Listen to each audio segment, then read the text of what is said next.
Assalamualaikum warahmatullahi wabarakatuh.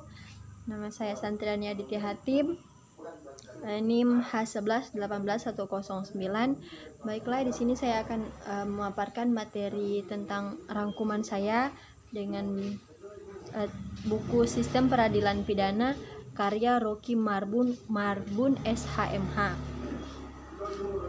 Yang pertama, pengertian sistem peradilan pidana menurut para ahli. Menurut Marjono Rekso Diputro, bahwa sistem peradilan pidana adalah sistem dalam suatu masyarakat untuk menanggulangi masalah kejahatan. Menanggulangi berarti di sini usaha untuk mengendalikan kejahatan agar berada dalam batas-batas toleransi masyarakat. Jadi artinya sesuatu kejahatan yang masih di dalam pengawasan masyarakat, gitu. Kemudian menurut Romli Atmasasmita, sistem peradilan pidana dapat dilihat dari berbagai sudut pendekatan, yaitu antara lain yang pertama, pendekatan normatif yang memandang keempat aparatur, yaitu kepolisian, kejaksaan, pengadilan, dan lembaga pemasyarakatan. Jadi keempat aparatur ini mereka yang berfungsi dan yang mengendalikan daripada suatu sistem peradilan pidana ini sendiri. Yang kedua, pendekatan manajemen atau administratif yang memandang keempat aparatur penegak hukum, yaitu kepolisian, kejaksaan, pengadilan, dan lembaga pemasyarakatan sebagai suatu organisasi manajemen yang memiliki mekanisme kerja, baik hubungan yang bersifat horizontal maupun yang bersifat vertikal sesuai dengan struktur organisasi yang berlaku dalam organisasi tersebut. Sistem yang digunakan adalah sistem administrasi. Jadi menurut saya sangat penting administrasi dalam sebuah sistem peradilan pidana, karena administrasi juga menjadi salah satu bukti. Kemudian yang ketiga, pendekatan sosial yang memandang keempat aparatur penegak hukum merupakan bagian yang tidak terpisahkan dari suatu sistem sosial, sehingga masyarakat secara keseluruhan ikut bertanggung jawab atas keberhasilan atau ketidakberhasilan dari keempat aparatur penegak hukum tersebut dalam melaksanakan tugasnya. Sistem yang digunakan adalah sistem sosial. Ketiga bentuk pendekatan tersebut sekalipun berbeda, tetapi tidak dapat dipisahkan satu sama lain. Bahkan lebih jauh ketika pendekatan tersebut saling mempengaruhi dalam menentukan tolak ukur keberhasilan. Kemudian, tujuan sistem peradilan pidana. Salah satu ahli hukum yang cukup secara jelas dan gamblang menjelaskan tujuan dari sistem peradilan pidana adalah Marjono Rekso Diputro. Beliau menjelaskan bahwa tujuan dari pembentukan sistem peradilan pidana merupakan suatu upaya untuk penanggulangan dan pengendalian kejahatan yang terjadi di masyarakat. Beliau menjelaskan pula secara rinci terkait dengan tujuan dari sistem peradilan pidana sebagai berikut. Yang pertama, mencegah masyarakat menjadi korban kejahatan. Yang kedua, menyelesaikan kasus kejahatan yang terjadi sehingga masyarakat puas bahwa keadilan telah ditegakkan dan yang bersalah dipidana. Yang ketiga, mengusahakan agar mereka yang pernah melakukan kejahatan tidak mengulangi lagi kejahatannya. Tapi menurut saya tujuan sistem peradilan pidana di Indonesia menurut Marjono Rekso Diputro ini belum terwujudkan, belum berhasil begitu. Karena contohnya di lingkungan saya sendiri terkait pemidanaan dan kasus-kasus lainnya terkait dengan kasus pidana itu masih dibayar, dan bahkan masyarakat masih menjadi korban kejahatan daripada mereka yang punya yang memiliki strata atas atau kewenangan dan kekuasaan di lingkungan masyarakat begitu. Kemudian masih bisa mempermainkan aparatur negara yang tadinya itu adalah mereka jaksa, kepolisian masih bisa dibayar. Sampai sekarang masih terjadi pula.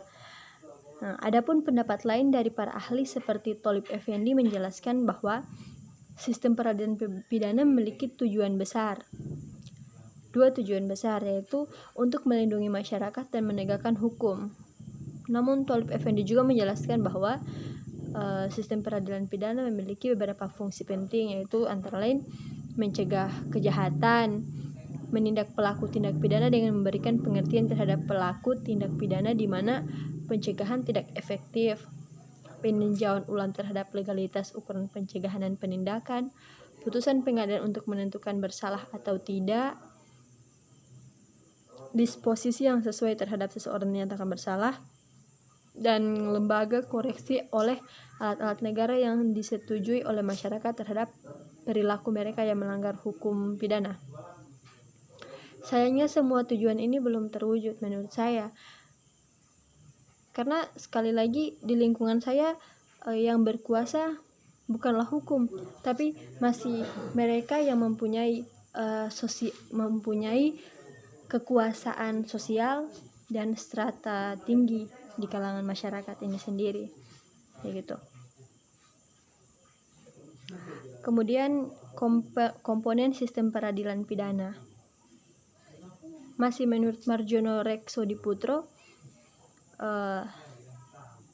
bahwa untuk mencapai tujuan dari sistem peradilan pidana, maka komponen-komponen dalamnya wajib untuk bekerja sama, yaitu kepolisian, kejaksaan, pengadilan, dan lembaga pemasyarakatan.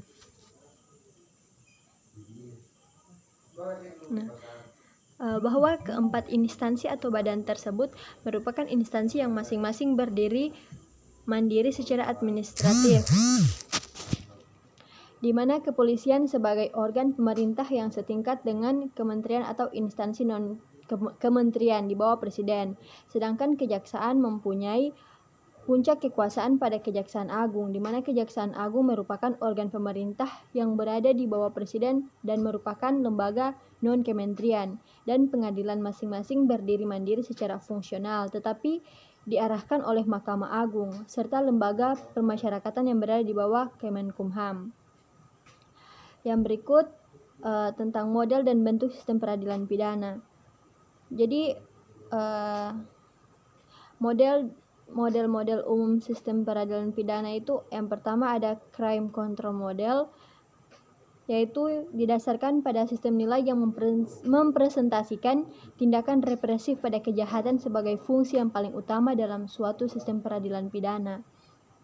Kemudian tujuan dari sistem peradilan pidana adalah untuk menekan kejahatan yang dikendalikan melalui pengenaan sanksi pidana terhadap terdakwa yang dihukum.